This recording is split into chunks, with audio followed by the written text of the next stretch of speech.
let's hear it from you.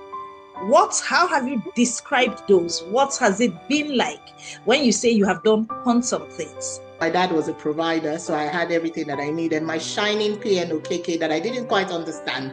I think he was teaching Archimedes' principle. Never forget something about a body being wholly or partially immersed in a fluid. And I'm like, what exactly does that mean? And the man looked at me. He used to make fun of my name. So he used to call me Precious, and we would get the entire class laughing. And he said, oh, Precious, you're very dull. That was what he said to me.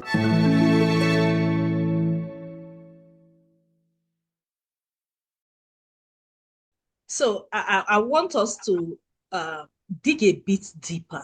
You have mentioned a couple of things. One, the need to have that space, that sit down, right?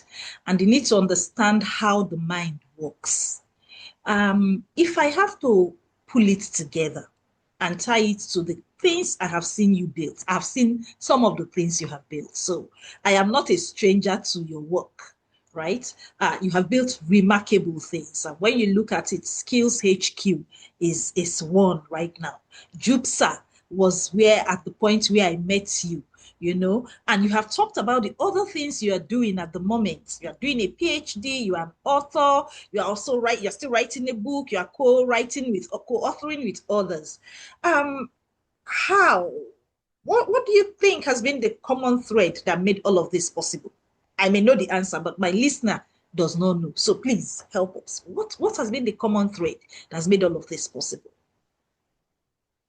I think for me, I like to think I read The Purpose Driven Life by Rick Warren when I was really young. And I like to think that there is a purpose to this. So again, as someone who examines the human condition, I would ask myself, so you get born, you live, and then you go, you transition. What's the point of the in between? So if we came from heaven or wherever you believe that we came from, and then we're here, and then we go back, why are we here? Why are we here? So it is that urgency, that question, that need to do the work that my father sent me to do. That's what drives me. And there's an urgency to it because I also realized I was watching Michael recently, and he there was a line where they said, "Oh, if he doesn't act on it, God will give it to Prince." I also believe that strongly. I believe that nature harbors a vacuum, and we're all really divine, special beings. So every day I'm asking myself, am I living up to my fullest potential? Not another person's potential, not Kate's potential, not Lagbaja's potential, not somebody else. And I am in a party of one. I'm very focused as to where I'm going. And every single day, I want to meet a higher self. So I will explain what that means. There is this self that didn't build JUPSA. Before JUPSA, I was with Jobberman. I built the Jobberman soft skills curriculum. Over 2 million people have used it. Before that, there was the me who was traveling, across Africa, teaching leadership to, senior executive in multinationals. Before that, there was the me who had had children who was so lost, who felt she was behind, career-wise, etc. So there's so many iterations, and I get very excited. So for me, what excites me is not, oh, how do I beat Kate? No, no, no, no. It's how do I meet the next version of Imuwahen? How do I meet Imuwahen 4.1 or Imuwahen 5.1? The next one. Because I find that with each growth journey, as painful as they might be sometimes, there is a new person that is unlocked. There are things that before I would be so panicked about, but now it happens and I am so calm and I'm wondering, wow, that's some growth that has happened. So there is an urgency to purpose. And when you find your God-given purpose, the reason why you were put on this planet, I think almost everybody who is conscious, I'm almost asking you, why are you doing this? And I imagine that it's tied to purpose as well. It creates a sense of urgency, and you almost cannot wait to empty yourself of all the things that you've come here with. So for me, I think that that's the driver. So there is this thing. Um, you have started with the point where you felt was the low point, the pre graduation, the pre going to the university time when somewhere there was a conflict or in your head thinking, am I not as intelligent as the other people? Or rather, WAEC brought out results that made you feel maybe it's actually true that I am not, but you overcame that. Now, beyond that, has there been some time or something you reached for that did not come together the way you expected? That's What a did that teach you? very good That's a very good question. So like many Nigerian girls, I think marriage is one of the most Googled things in Nigeria. We're very male-centered, very marriage-centered, very traditional girls. So grew up in a very traditional household. I dreamt of my wedding. I dreamt of being married. And I met someone who I believed at that time was the absolute love of my life. We made two wonderful children together, and that marriage packed up after 8 years. And I think for me, that was the ultimate failure, if you like, because there was no world. I didn't do a court wedding because I remember my ex-husband had said, "Oh, we're going to do a court wedding." And then a friend, called me to say, you have to do a court wedding, you have to secure the bag. If this marriage doesn't work out, at least your court wedding will help you, divorce, blah. So I came back to my ex and I said, no, we're not doing a court wedding. I was so naive. I said, no, we're not doing a court wedding because if that's the premise as to why people do that, then I'm not doing it because we're never going to be divorced. And then 8 years later, I'm the one initiating a divorce. I'm the one walking away. I still remember that ride. I don't know that I've had any other low points. I don't believe that it's possible. Well, that's the lowest I had ever had. I had a broken leg. I got on I remember it was a Toyota Corolla. I had children who were very excited to be visiting their grandparents. They didn't know that that was me saying goodbye to a life that I'd built for 8 years, to a kitchen that I loved, which was red, to a bedroom that I loved, to neighbors that I cared deeply for, to a community that I was very rooted and I was a very strong part of. I was saying goodbye and returning into my childhood bed. To put it in context, I left my parents' house when I was 21. That's how independent I am. So independent that my name even connotes it. So the ultimate failure and shame was to be returning back to my parents' now house with two children, to my childhood bed, with a broken leg and a marriage that didn't work. I don't think it gets any worse. And it wasn't like I left with, it was the kind of marriage where, you're splitting properties or, there was no soft landing. I was living penniless, so to speak. So 2021, January 15th, my birthday remains a very interesting day for me, a very quantum leap day. Mm. Mm. Now the quantum is coming back. But you Yeah. see, you have done so well. You have done so well for yourself that anyone who listens, if it's just this segment that somebody listens to, they'll be wondering. So, Mm. how did she manage it? How did she? Yes, she has been fascinated by the human mind. She has. How? How did you manage that? Because a lot of people don't come back from that level of lowness. You know. No, a lot Yeah. of people don't. And that's why, so for me, when I teach mind education, I do it from a place of certainty, really, because this is something that has worked for me. When I remember that in 2021, I wore black the entire 2021. If you saw me in 2021, it was impossible for me to wear colors.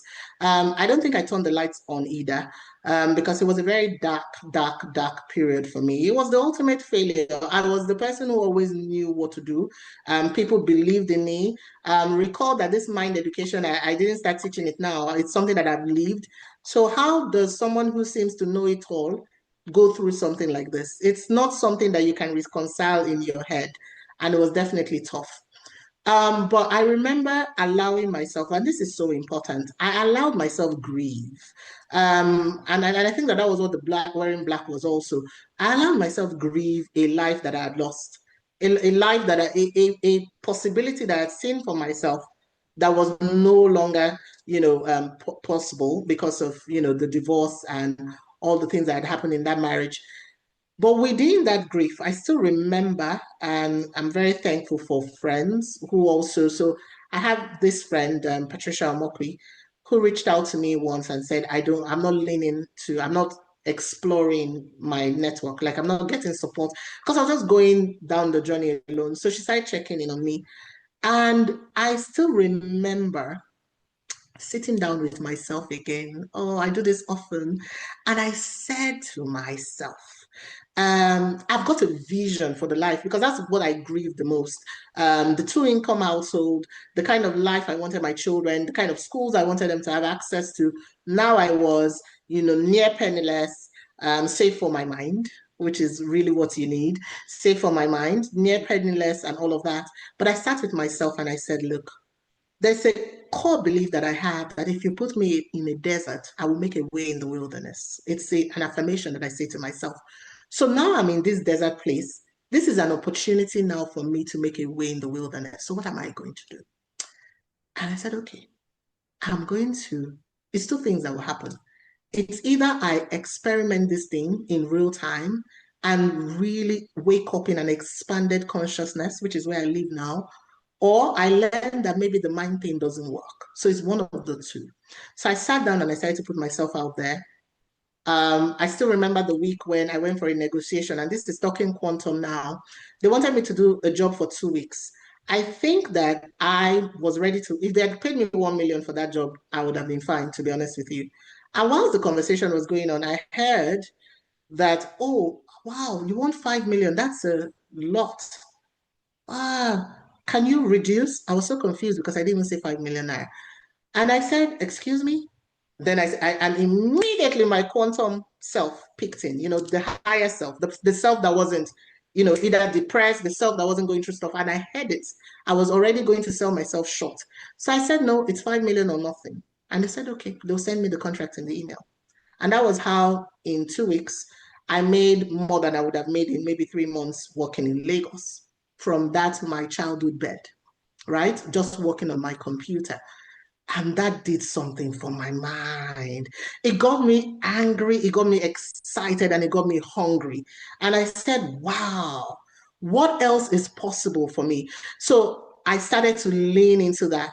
I walked into opportunities. In fact, working with the Edo State government, and I say it often, I didn't apply for the job. I dropped my brother some place. I was still working for Jobberman. In fact, I was on the call trying to organize my team because we're traveling to Kano and, there were things that we needed to do. And I didn't even come down from the car, but my brother had gone to see someone who works in government and then he started to speak to me. And once he was speaking to me, and that's why it's so important that we get our energy right, he said to me that, wow, you've done so much. You're the kind of person the governor would love to meet. I laughed.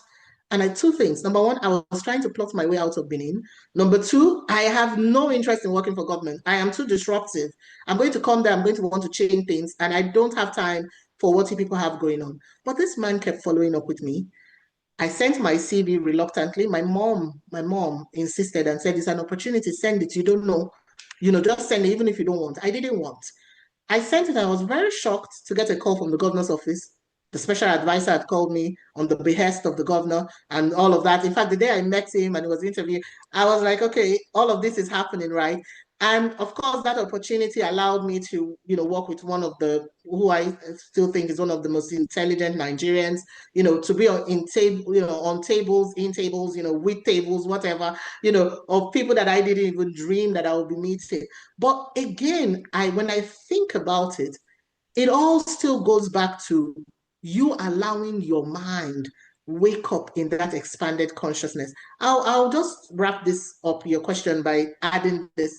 In 2024, I took my children to Paris, and it was very important for us to go and see Disneyland. And, whilst most people go to Disney as, just to go and have fun, it was mind education for my children. And I made sure I was telling them that, look, every single thing that is happening in Disneyland came from somebody's imagination. Mickey Mouse imagined. All of this imagined. And look at people traveling from all over the world to celebrate a human's imagination. It's incredible the things that we're capable of. We're powerful beyond belief. Thank you so much. Living one moment at a time. That phrase, that phrase carries something in it. For someone doing as much as you do, what does that actually mean for you? I think for me, the only thing that you have guaranteed, all of us, is today. So when I wake up every day, I want to live fully. I want to eat slowly. I was taking my children to school today and I was playing Flavor's Big Moves. The eagle has landed, So when they came down and I told them, the eagle has just landed, so you have to, talk off the town, they were laughing. It was such a beautiful, and it set the tone for my day.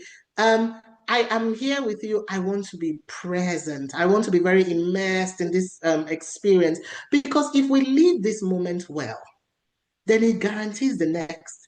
But what the mind does is it tricks us into being in a postponed state of consciousness. Let me explain. So, for many of us, we're worried about either the past or the future. And that's why we stay stuck.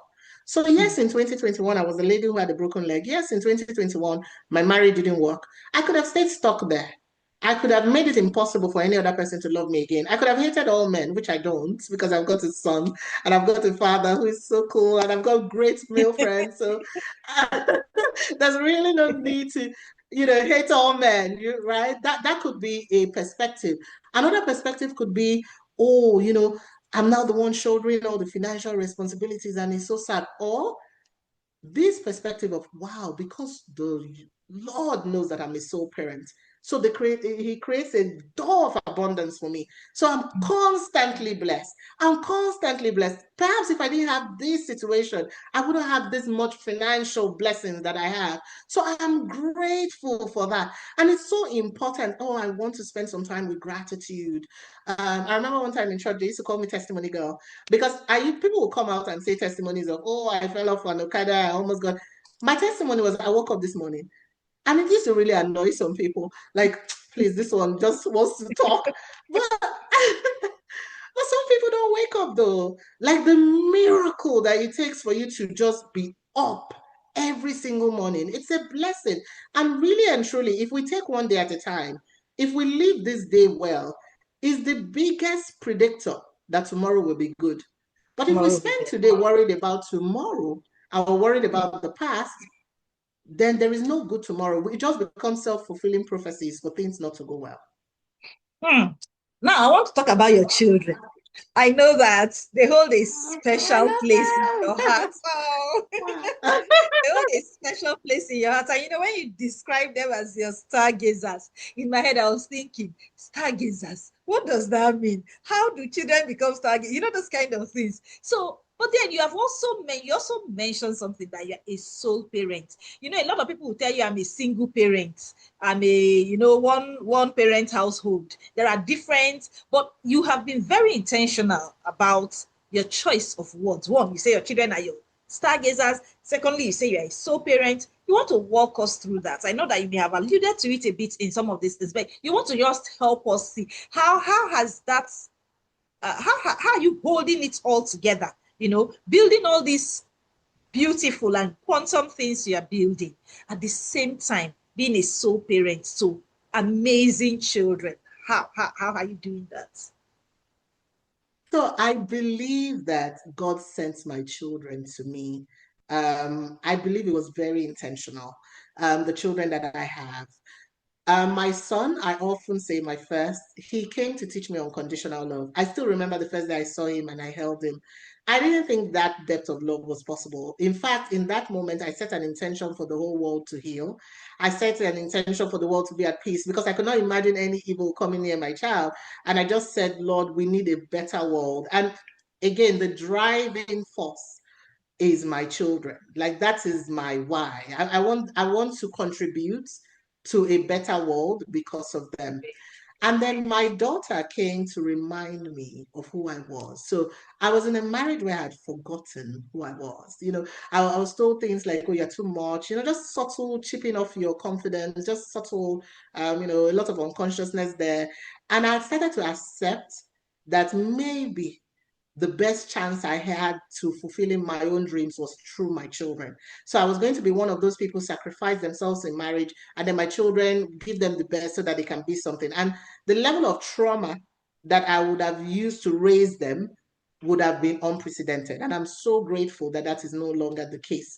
But I still remember the first time that my little angel, my daughter, would be saving me. I was at a recital and I was supposed to recite a poem, and it was at a hotel. It was for a friend from her book and all.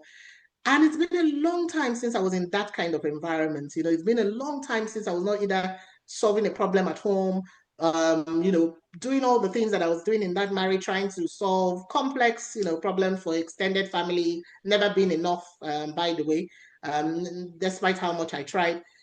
And then I was with the mic and I was so nervous. And I'm really nervous to speak. I was shaking. I remember my ex-husband being surprised. And then, do you know what my daughter did? She picked up the microphone at 18 months and caused a distraction. So when she picked up the microphone and she started to speak, everybody started laughing and they looked at her. That gave me enough time to steady my nerves to the point where when I started speaking and I said, wow, this child literally just saved me.